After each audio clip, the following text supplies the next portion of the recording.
భూమి ఇచ్చి 107 మెగావాట్లకు 540 కోట్ల రూపాయలకి టెండర్ను కట్టబెట్టారు. అంటే 5 crore 4 lakh rupees per megawatt రాష్ట్ర ప్రభుత్వం సింగరేణి ఆ కాంట్రాక్టర్కు చెల్లించబోతుంది. ఈ భారతదేశంలో ఎక్కడ సోలార్ పవర్ టెండర్ చూసినా 3 నుంచి 3 కోట్ల 10 లక్షల రూపాయలు 3 కోట్ల 20 లక్షలకే పర్ మెగావాటు సోలార్ పవర్ ఉత్పత్తికి ఖర్చు అవుతా ఉంది. మరి ఇక్కడ మీరు 5 కోట్ల 4 లక్షల రూపాయలు ఇచ్చారు. అంటే 107 మెగావాట్లు, 107 ఇంటూ 2 కోట్ల వేస్తే ఎంత అవుతుంది? 2 కోట్ల 14 లక్షల రూపాయలు, 214 కోట్ల రూపాయలు అధికంగా చెల్లించారు మీరు. అంటే స్పష్టమైన క్లియర్ కట్ స్కామ్ ఇది. అంటే నేషనల్ యావరేజ్ కంటే పర్ మెగావాట్ దాదాపు 2 కోట్ల రూపాయలు అదనంగా చెల్లించారు. మన రాష్ట్ర ఎంఎస్ఎంఈలకు ఇవ్వకుండా ఒక గుజరాత్ బేస్డ్ కంపెనీకి తమ అనుయాయులకు ఇది కట్టబెట్టారు.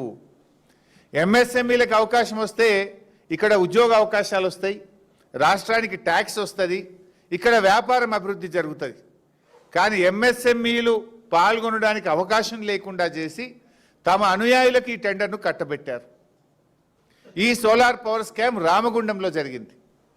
ఇది number 1. Number 2 solar power scam, ఇందులో ఇంకోటి కూడా ఉంది. అది 67 మెగావాట్ల ప్లాంట్. అది ఈ 67 మెగావాట్లు అయితే ఎంతకి ఇచ్చింది తెలుసా? 480 కోట్ల రూపాయలకు కట్టగట్టిండ్రు. దాదాపు 7 crore rupees పర్ మెగావాట్, 7 కోట్ల రూపాయలు ఒక మెగావాట్ కట్టబెట్టినారు. ఇది నేషనల్ యావరేజ్ కంటే డబుల్. అక్కడ ఇక్కడ అదే స్కామ్, మోడస్ ఆపరెండి సేమ్. ఏంటిది? Site visit certificate. Site visit సర్టిఫికెట్లు నిబంధనలు మార్చడం, తమ అనుయాయులకు కట్టబెట్టడం. ఆడో 250 కోట్లు, ఈడో 250 కోట్లు, నేరుగా 500 కోట్ల రూపాయలు చేతులు మారినాయి. 500 కోట్ల రూపాయలు అదనపు చెల్లింపులు జరిగినాయి. ఇంకా O&M వేరే, పవర్ పర్చేస్ అదంతా వేరే ఉన్నది, పవర్ పర్చేస్ దాంట్లో వేరే ఉన్నది ఇంకా కథ. ఇది కేవలం ఇన్స్టలేషన్లోనే 500 కోట్లు అదనంగా చెల్లించడం జరిగింది. మరి ఎంఎస్ఎంఈలకు ఇవ్వద్దు, సైట్ విజిట్ విధానం పెట్టుడు, దీని అంత మీద కూడా ఎంక్వైరీ చేయాలి కదా. రేపు కేంద్ర మంత్రి కిషన్ రెడ్డి గారు కొత్తగూడెంలో సింగరేణి హెడ్ ఆఫీస్కి వెళ్ళి రివ్యూ చేస్తున్నారని మాకు సమాచారం ఉంది. సరే, అట్లీస్ట్ ఇదంతా ఎప్పుడు జరుగుతుంది? బీఆర్ఎస్ బయట పెడితేనే కదా బయటకు వచ్చింది. అప్పటిదాకా కిషన్ రెడ్డి గారు బొగ్గు మంత్రి 2 ఏళ్ళ ఎప్పుడైనా పట్టించుకున్నాడా? ఎన్నడూ పట్టించుకోలే. కేంద్ర ప్రభుత్వం కూడా పట్టించుకోలే. ఇలా బీఆర్ఎస్ బయట పెడితేనే ఢిల్లీలో ఎమర్జెన్సీ మీటింగ్ అయింది. ఢిల్లీలో ఉన్న కిషన్ రెడ్డి గల్లీకి వస్తున్నాడు కొత్తగూడెంకు. రేపు ఎమర్జెన్సీ బోర్డు మీటింగ్ కొత్తగూడెంలో కిషన్ రెడ్డి గారు హాజరు కాబోతున్నారు. ఈ సందర్భంగా I'm writing a detailed letter to Kishan Reddy గారు. మొత్తం ఎన్ని రకాల స్కాములు జరిగినాయి, మొత్తం అన్నిటి మీద విచారణ జరపాలని చెప్పి నేను కిషన్ రెడ్డి గారికి ఒక డీటెయిల్డ్ లెటర్ కూడా రాయడం జరుగుతూ ఉంది. ఇకపోతే ఇప్పుడు ఇది 2వ స్కామ్. ఇక 3వది చెప్తా. ఫస్ట్ది మొన్న చెప్పిన బొగ్గుది, ఇప్పుడు 2వది పవర్ స్కామ్ చెప్పిన. 3వది ఎక్స్ప్లోజివ్ స్కామ్. సింగరేణిలో జిలటిన్ 6 వాడతారు. ఈ జిలటిన్ 6కు ఎక్స్ప్లోజివ్స్కు 30% రేటు పెంచిండ్రు, 30% రేటు పెంచిండ్రు ఒకటేసారి. దీనికి నేను సంతకం పెట్టాని ఒక డైరెక్టర్ జీవీ రెడ్డి గారు, ఇంత రేటు పెరిగితే రేపు ఎంక్వైరీ బట్టే నా మెడకు చుట్టుకుంటుంది, నేను సంతకం పెట్టను అని ఒక డైరెక్టర్ గారు పట్టుబడితే ఆయన మీద ఒత్తిడి చేస్తే చివరికి ఆయన రిజైన్ చేసి వెళ్ళిపోయింది జీవీ రెడ్డి గారు. తర్వాత ఇంకొక డైరెక్టర్ వికే శ్రీనివాస్, ఆయన కూడా నేను దీని మీద సంతకం పెట్టను అని చెప్పి, ఇది అవినీతి, ఇంత అడ్డగోలుగా రేట్లు పెంచకూడదు అని చెప్పి మరొక డైరెక్టర్ శ్రీనివాస్ గారు నేను సంతకం పెట్టను అంటే ఆయనకు రివర్షన్ ఇచ్చిండ్రు. డైరెక్టర్ నుంచి తిరిగి జీఎం పదవికి, జీఎం పోస్టుకు ఆయన రివర్షన్ కూడా చేసినారు. ఇది కాంగ్రెస్ పార్టీ వ్యవహరిస్తున్నటువంటి తీరు. ఇట్లా బెదిరించి, భయపెట్టి, నిబంధనలు మార్చి కోట్లాది రూపాయల స్కామ్లకు తెరదీస్తూ ఉన్నారు. నెక్స్ట్, ప్రకాశం ఖని స్కామ్.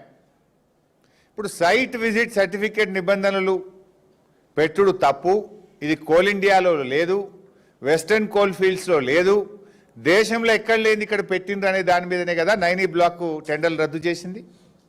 మరి ఈరోజు ఇంకొక టెండర్ ఫోర్స్లో ఉంది, 1000 కోట్ల రూపాయల టెండర్. ఇక్కడ కూడా సైట్ విజిట్ విధానంతోనే టెండర్ పిలిచారు. ఈ టెండర్ మరి ఫిబ్రవరి 2వ తారీఖు లాస్ట్ డేట్ ఉన్నది. ఈ టెండర్ ఫిబ్రవరి 2వ తారీఖు లాస్ట్ డేట్ ఉన్నది. ఇక్కడ కూడా రింగ్ చేస్తూ ఉన్నారు. మరి సైట్ విజిట్ సర్టిఫికేట్ విధానం తప్పైతే ప్రకాశం కని టెండర్ కూడా రద్దు కావాలి కదా. ఇది ఎందుకు రద్దు చేయడం లేదు? ఈ 1044 కోట్ల రూపాయలతోని ఇప్పుడు సైట్ విజిట్ సర్టిఫికేట్ పెట్టి ఈ టెండర్ కూడా పిలిచింది కనుక దీన్ని కూడా తక్షణమే రద్దు చేయాలని చెప్పి మేము డిమాండ్ చేస్తూ ఉన్నాం.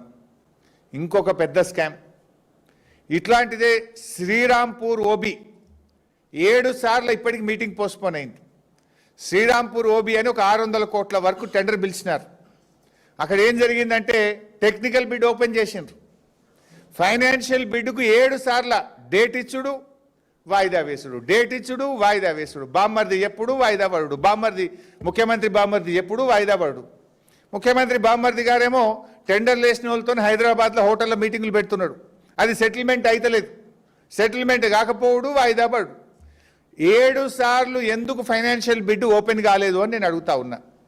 టెక్నికల్ బిడ్ ఓపెన్ అయింది, ఫైనాన్షియల్ బిడ్కు 7 సార్లు డేట్ ఇచ్చి టైం ఇచ్చి కరెక్ట్గా టైంకు సెటిల్ అయితలేదు, రింగ్ అయితలేదు, వాయిదా పడు. ఎందుకు 7 సార్లు వాయిదా పడ్డదో దీని మీద కూడా కిషన్ రెడ్డి గారు విచారణ జరిపించాలి. ఈ టెండర్ కూడా సైట్ విజిట్ సర్టిఫికేట్ విధానంతోనే టెండర్ జరిగింది కనుక ఈ శ్రీరాంపూర్ ఓబీ వర్క్ను కూడా క్యాన్సిల్ చేయాలని చెప్పి మేము డిమాండ్ చేస్తూ ఉన్నాం. ఇప్పటి వరకు రేవంత్ రెడ్డి గారు ప్రభుత్వం వచ్చిన తర్వాత మొత్తంగా సైట్ విజిట్ సర్టిఫికేట్తో 6 ఓబీ కాంట్రాక్టులకు టెండర్లు పిలిచారు. ఈ 6 ఓబీ కాంట్రాక్టులు కూడా రద్దు చేయాలి. ఓబీఏ కాదు, సోలార్ ఎనర్జీ కానీ ఇతరతర సైట్ విజిట్ సర్టిఫికేట్తో పిలిచిన అన్ని టెండర్లు కూడా రద్దు చేయాలని చెప్పి ఈరోజు బీఆర్ఎస్ పార్టీ డిమాండ్ చేస్తుంది. జైపూర్లో సింగరేణి కడుతున్న పవర్ ప్లాంట్లో కూడా అనేక అవకతవకలు జరిగినాయి. త్వరలోనే ఆ విషయాలు కూడా బయటపెడతాం. దాని మీద కూడా కిషన్ రెడ్డి గారు విచారణ జరపాలని చెప్పి మేము డిమాండ్ చేస్తూ ఉన్నాం. మరి ఇవాళ రేవంత్ రెడ్డితో మేము ఒకటే కోరుతా ఉన్నాం, నిజాయితీ ఉంటే నీ బామ్మర్ది మీద సిట్ అయ్యి, సింగరేణి మీద సిబిఐ విచారణకు అనుమతి ఇచ్చు, సింగరేణి మీద సిట్టింగ్ జడ్జితో విచారణ జరపాలని చెప్పి మేము డిమాండ్ చేస్తూ ఉన్నాం. బీజేపీని కూడా మేము కిషన్ రెడ్డి గారిని కూడా ఒకటే అంటున్నాం, కాంగ్రెస్ బీజేపీల మధ్య ఫెవికాల్ బంధం లేకపోతే, మీ మధ్య ఫెవికాల్ బంధం లేకపోతే ఇప్పటి వరకు పిలిచిన అన్ని టెండర్లు రద్దు చేయాలని, దీని మీద పూర్తి విచారణ జరపాలని కిషన్ రెడ్డి గారిని డిమాండ్ చేస్తున్నాం. మీరు సిట్టింగ్ జడ్జితో జరుపుతారా, సిబిఐతో జరుపుతారా, జరపండి. అన్ని విషయాలు కూడా బయటకు తేవాలని చెప్పి కూడా మేము డిమాండ్ చేస్తున్నాం. రేవంత్ రెడ్డి గారు మా కేటీఆర్ కానీ నాకు కానీ మా బీఆర్ఎస్ నాయకులకు నువ్వు ఎన్ని నోటీసులు ఇచ్చినా, మా మీద ఎన్ని కేసులు పెట్టినా మేం భయపడం. నీ పిట్ట బెదిరింపులకు భయపడే వాళ్ళం కాదు. నిన్ను వెంటాడుతూనే ఉంటాం, నీ స్కాములు బయట పెడుతూనే ఉంటాం. ఈ రాష్ట్ర ప్రజల సంపద కాపాడడం కోసం ఏ త్యాగానికైనా బీఆర్ఎస్ పార్టీ సిద్ధపడుతుంది. ఇది ప్రజల ఆస్తి, ఇది ప్రజల హక్కు. మీ స్కాముల వల్ల రేపు ప్రజల మీద విద్యుత్ బిల్లులు పెరిగి ప్రజల మీద భారం పడుతుంది. ఈ రాష్ట్రం కోసం, ఈ రాష్ట్ర ప్రజల కోసం ఎంతటి పోరాటానికైనా బీఆర్ఎస్ సిద్ధంగా ఉంటుంది. నీ సిట్లు, నీ లట్లు, పొట్లు, నీ చిల్లర రాజకీయాలకు మేము భయపడే వాళ్ళం కాదు. ఇవాళ కేటీఆర్ గారిని కూడా అనవసరంగా మీ యొక్క స్కాములు బయట పెడుతున్నారని, ఇండస్ట్రియల్ స్కామ్ బయట పెట్టారనో ఇంకొక స్కామ్ బయట పెట్టారనే ఇలా వారికి నోటీసులు ఇచ్చారు. మీరు ఎన్ని నోటీసులు ఇచ్చినా మా పోరాటం ఆగదు. ప్రజల పక్షాన 6 గ్యారెంటీల కోసం ప్రశ్నిస్తూనే ఉంటాం.